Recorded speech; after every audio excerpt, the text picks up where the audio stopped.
Now, when working with an image, one of the things that I think that's really, really cool about Photoshop CS6 and the new Adobe Camera Raw is its ability to be able to do a lot of this work right with clarity.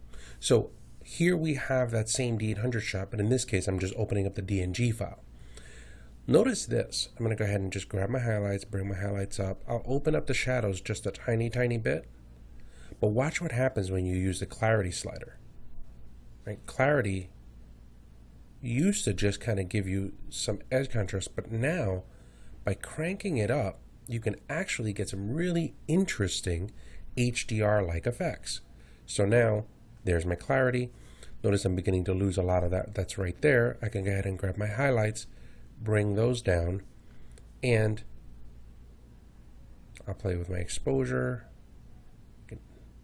increase a little bit of my contrast, but really all of that is being done at the expense of clarity. So clarity for me is going to be something that is making it really, really nice.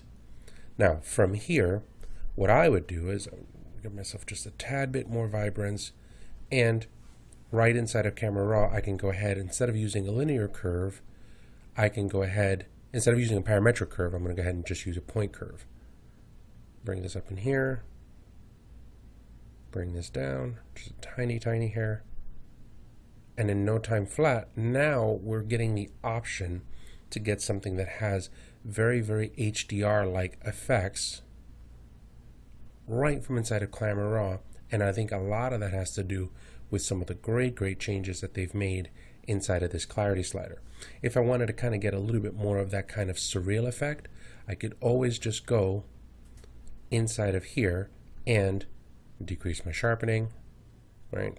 Or decrease my detail, or even better still, I can go ahead and come back over.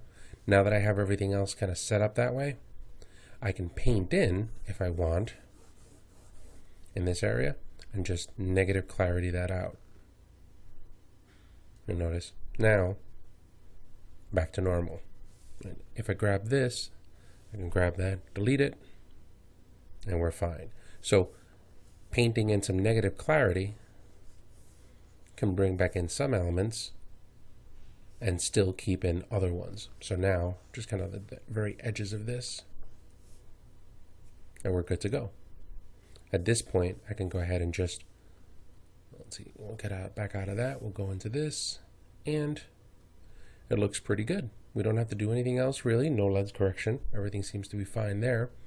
So now I have a file that I can just open straight in Photoshop. And at this point, all I'm doing now is just doing kind of some final tweaking and adjustment.